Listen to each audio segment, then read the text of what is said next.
Imagine a world where leaders never step down, where absolute power corrupts absolutely and democracy is just a dream. How did the United States avoid this fate at its very beginning? Today, we re-uncovering the story of the first leader who refused absolute power, George Washington, and how his decision shaped the future of democracy forever.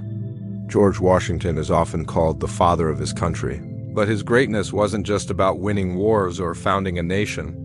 His true legacy lies in his refusal to seize power for himself, even when he had every opportunity to become a monarch.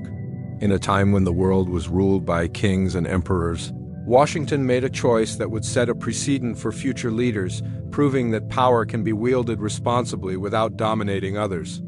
George Washington's journey to becoming the first leader who would famously refuse absolute power began long before he ever took the oath of the presidency. Born into a world dominated by European monarchies and rigid hierarchies, Washington grew up in Virginia, a colony defined by its plantations, class structures, and expectations for young men of his status. From an early age, he demonstrated traits that would later define his leadership: discipline, courage, and a keen sense of responsibility. These qualities would be tested in ways few could imagine during the coming decades. As the colonies faced a monumental struggle for independence against one of the most powerful empires in the world, Washington's early military experiences were formative. In his 20s, he served as a young officer during the French and Indian War, where he quickly learned the harsh realities of warfare, including the necessity of both strategic planning and the careful management of men. Unlike many officers who sought glory or personal gain, Washington's leadership style emphasized duty and service.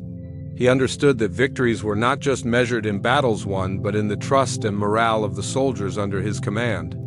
It was in these early campaigns that he honed his ability to inspire loyalty and respect, qualities that would later become crucial during the Revolutionary War. When tensions between the American colonies and Britain reached a boiling point, Washington emerged as a natural choice to lead the Continental Army. The task was enormous. The colonies had no standing army, little funding, and soldiers who were often poorly trained and poorly equipped. Yet Washington approached this monumental challenge with a combination of determination and pragmatism. He knew that the success of the revolution depended not only on military strategy, but on building an army that could endure hardships, remain disciplined, and fight for a cause greater than themselves. His letters and speeches from this period reveal a leader deeply aware of the stakes, often reminding his men that their struggle was not just for land or wealth, but for freedom, justice, and the very right to self-governance. One of Washington's most remarkable qualities was his ability to maintain authority without relying on fear or oppression. Unlike many military leaders of the era, he treated his officers and soldiers with fairness and respect, understanding that leadership meant earning loyalty rather than demanding it. This approach was tested repeatedly during harsh winters, limited supplies, and desperate circumstances, such as the infamous winter at Valley Forge. Despite facing starvation, disease, and dwindling morale, Washington's presence and unwavering commitment kept the army together.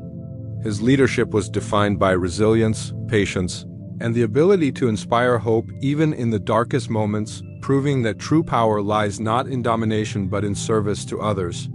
As the war progressed, Washington's reputation grew both in America and abroad. He became a symbol of perseverance and integrity, someone who could be trusted not only with victory on the battlefield but with the future of a nation. His decisions during this time were carefully measured, avoiding rashness or the temptations of personal glory, which was unusual in an era when military leaders often pursued fame and wealth at any cost. Every choice he made reflected a deep understanding that leadership carried with it moral responsibility, that the fate of a fledgling nation could hinge on the character of those at the helm. After the Revolutionary War, George Washington returned home to Mount Vernon as a celebrated hero. Across the 13 colonies, people saw him not just as a military commander, but as the embodiment of the Revolution's ideals. He had led a ragtag army against the might of the British Empire and emerged victorious, a feat that seemed almost impossible. But with this immense respect and admiration came a subtle but persistent question. If anyone could claim absolute power and rule the new nation as a king or dictator, it was George Washington. The world of the 18th century was filled with examples of leaders who had seized power after wars of independence or rebellion. In France, military generals became emperors. In other parts of Europe, victorious commanders were often crowned kings or given lifelong authority. The idea that power could be concentrated in a single individual was not only common but expected in many societies. For Washington, this was a real temptation. Friends, political allies, and even ordinary citizens suggested that he should accept the crown, or at least some form of permanent control over the United States. Some even proposed a monarchy modeled on Britain, arguing that only a strong central figure could prevent chaos in a new nation still finding its footing. Washington faced a profound moral and political dilemma. On one hand, the opportunity to secure his place as an undisputed leader was unparalleled. He had the charisma, reputation, and achievements that could have made him a ruler for life.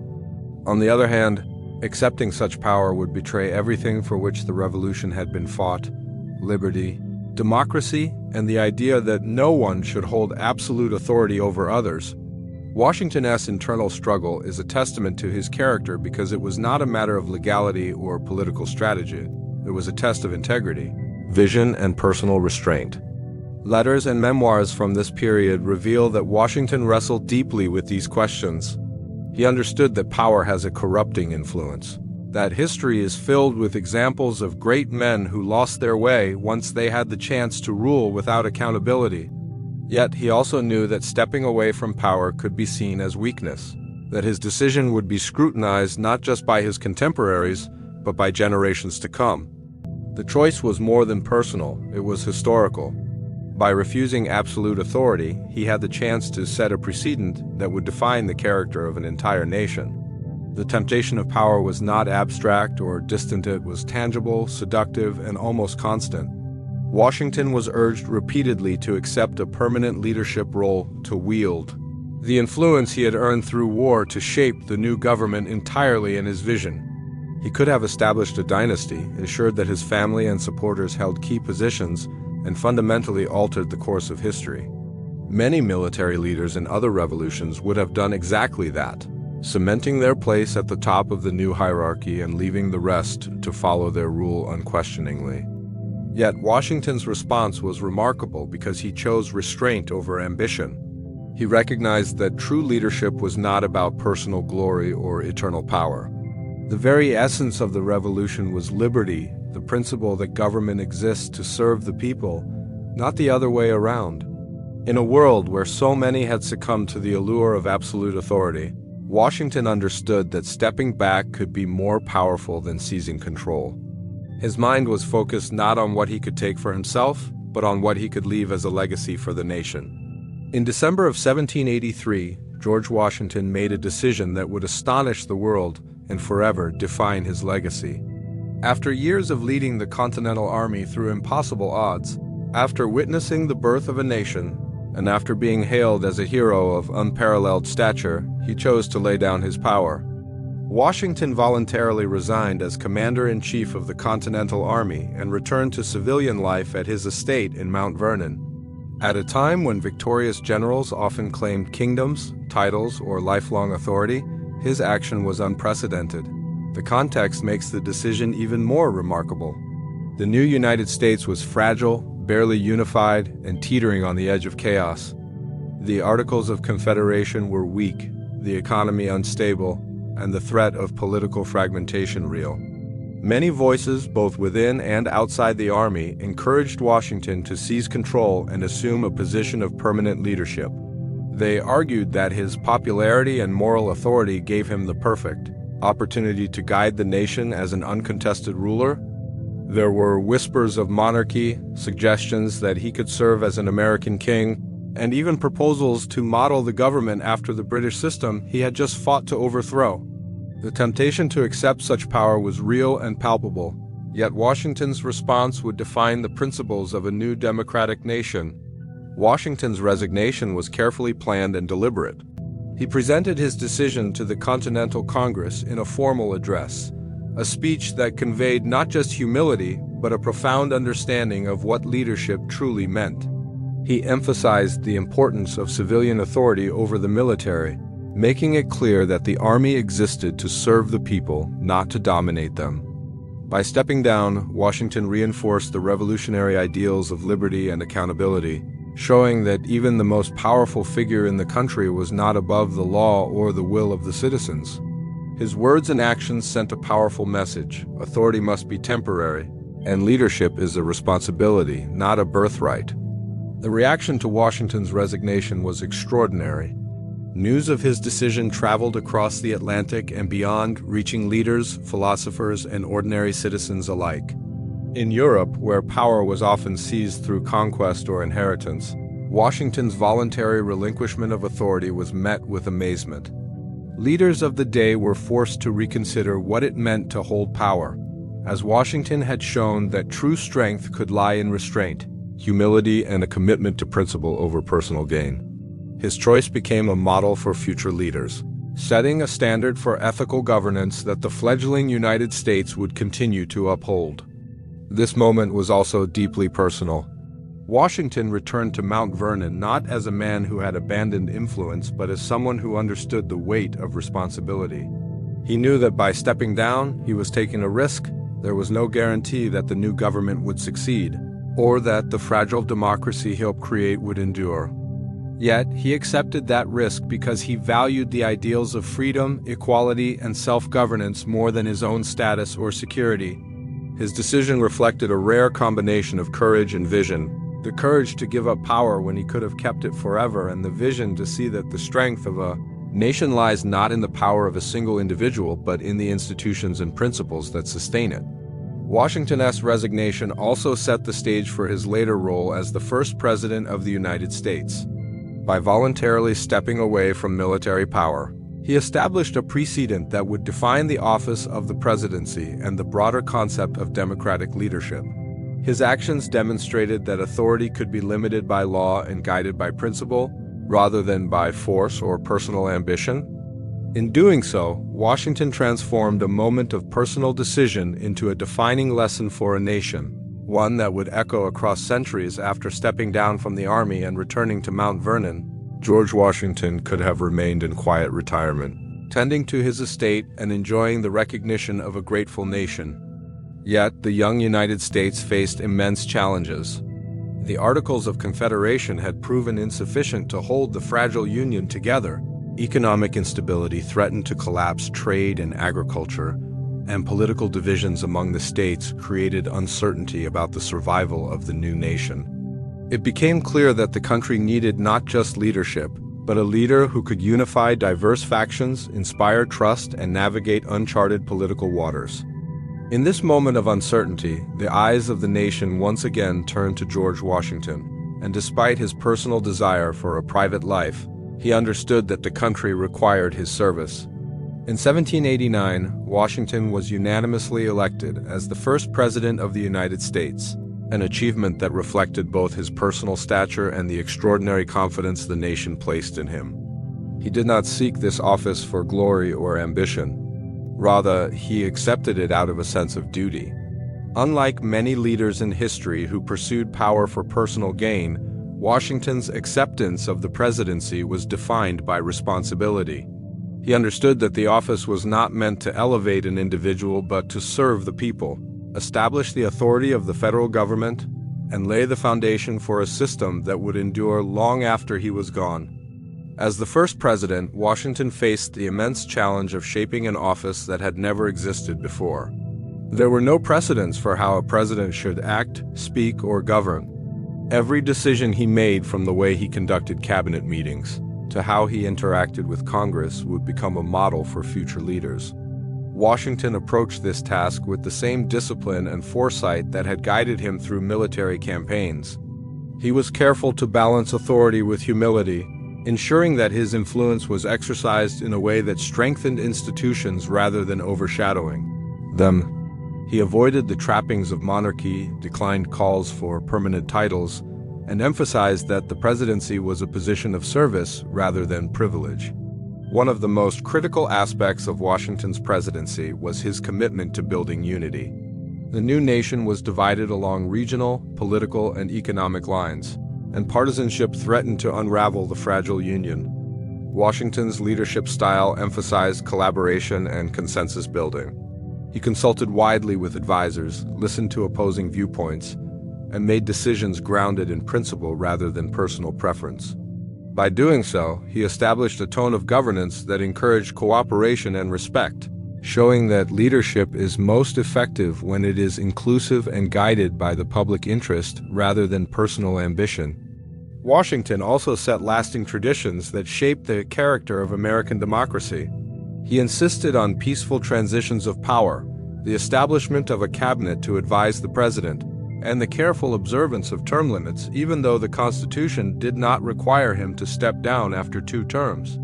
These actions demonstrated foresight and restraint, ensuring that the presidency would never become an instrument of personal domination. His leadership showed that authority must be accountable, that the legitimacy of power comes from service rather than coercion, and that the health of a democracy depends on leaders willing to act for the greater good rather than their own advancement.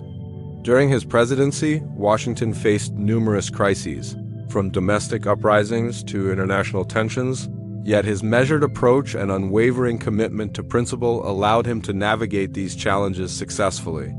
He became not just a political figure, but a symbol of stability and integrity, someone who could guide a fledgling nation while remaining firmly committed to the ideals that had inspired the revolution. George Washington's impact as the first president extended far beyond the policies he implemented or the decisions he made in office. His true legacy lay in the precedents he set, the standards he established, and the example he provided for all who would follow him. At a time when the concept of a republic led by elected officials was still new and fragile, Washington understood that the survival of the United States depended not just on laws and institutions, but on the character and behavior of its leaders. Every action he took was a conscious effort to show that power could be exercised responsibly, that leadership could be effective without becoming oppressive, and that the authority of the presidency derived from principle, not personal ambition. One of the most enduring precedents Washington established was the 2-term limit for the presidency. Although the Constitution did not legally require him to step down after 2 terms, he recognized that holding power indefinitely could easily lead to tyranny. By voluntarily relinquishing the presidency after 8 years, Washington set a standard that emphasized accountability, humility, and respect for the system of governance. He demonstrated that leadership is temporary, that no individual should ever become indispensable, and that the health of a democracy depends on the peaceful transfer of power. This precedent would influence generations of American leaders and even inspire the creation of the 22nd Amendment nearly 150 years later, ensuring that his example would remain a cornerstone of democratic practice. Washington's approach to leadership also extended to how he conducted the presidency itself. He established a professional cabinet, seeking advice from individuals with diverse expertise and viewpoints. He consulted with Congress regularly, avoided unilateral decision-making, and refrained from dominating the legislative process. By doing so, he reinforced the idea that leadership is collaborative, that the power of one person must always be balanced by institutions, and that decisions should be made with careful consideration for the welfare of the entire nation rather than personal gain. This approach not only strengthened the early government but also created a model for future presidents to follow, a model in which authority is exercised with prudence, respect, and restraint. Another significant precedent Washington set was the avoidance of permanent titles, pomp, or symbols that could suggest monarchical power. He refused to be called Your Highness or any grand title, insisting instead on the simple dignity of Mr. President. He understood that appearances matter and that symbols of excessive authority could undermine the principles of equality and liberty the nation had fought to secure.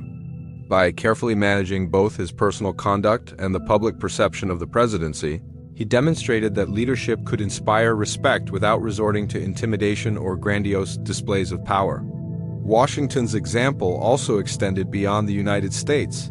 Leaders around the world took notice of a man who voluntarily gave up absolute authority, who prioritized the well-being of a nation over personal ambition, and who demonstrated that republics could thrive under ethical leadership. His actions provided a counterpoint to the monarchies and empires that dominated the globe, offering proof that democracy could succeed if leaders were guided by principle, integrity, and self-restraint.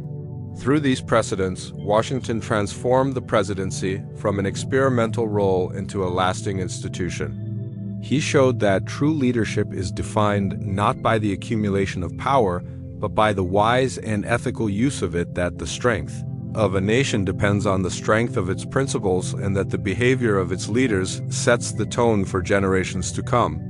His vision for responsible governance and ethical authority created a blueprint that future leaders would continue to follow, ensuring that the United States could endure as a democracy in a world often ruled by tyranny.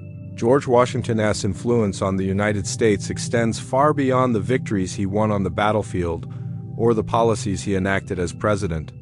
His true legacy lies in the enduring example he set as a leader who understood that power is a responsibility, not a privilege, and that the strength of a nation is determined by the character of its leaders.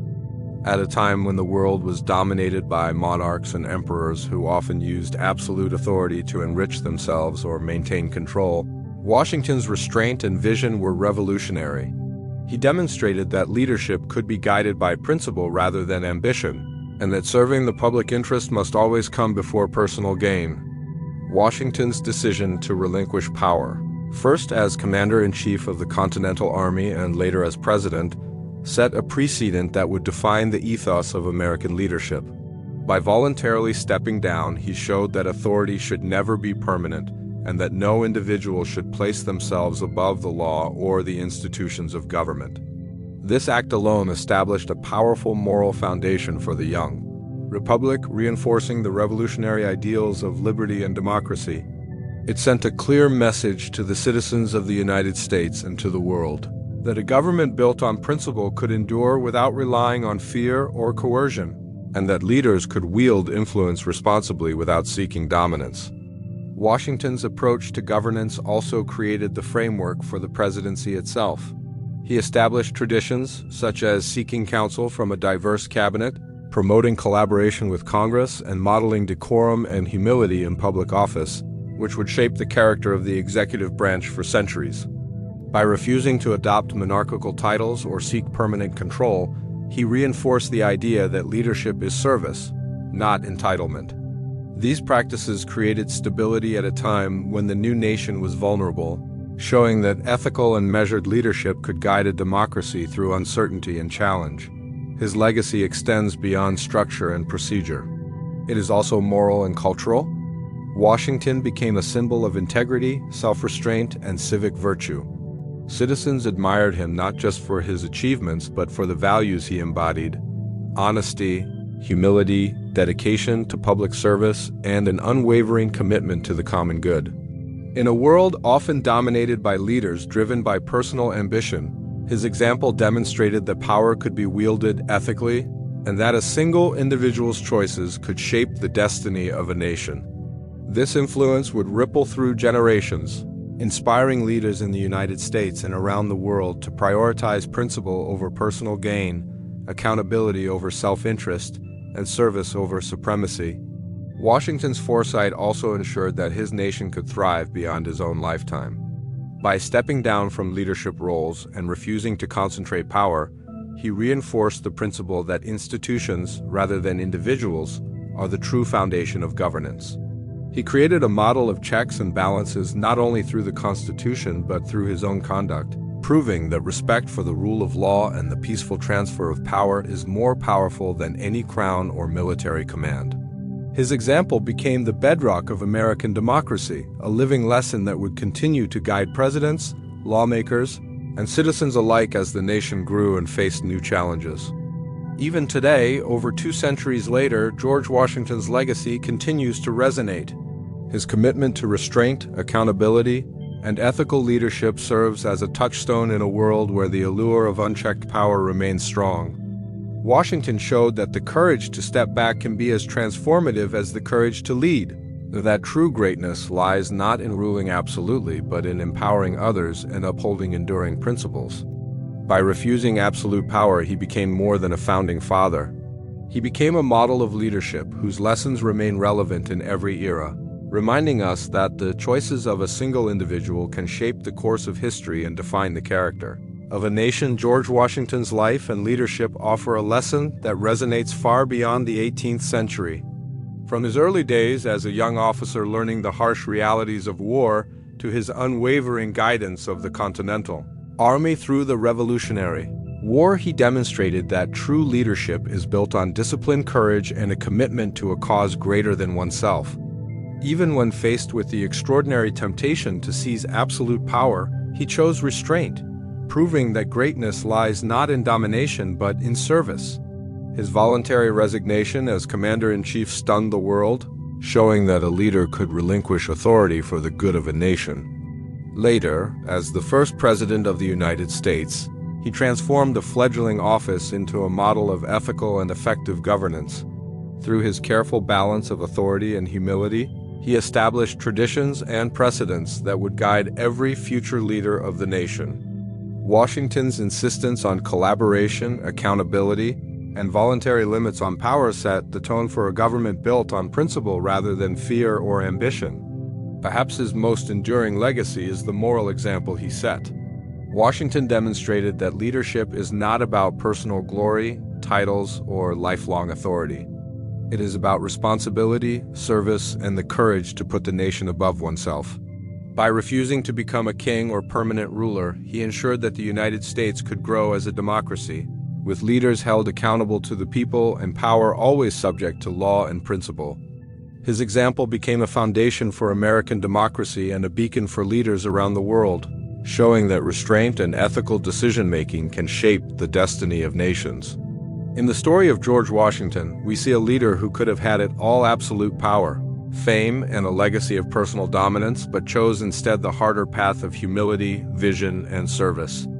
He reminds us that the strength of a nation is not measured by the power of its leaders, but by their willingness to act with integrity, to respect the institutions they serve, and to inspire future generations to do the same.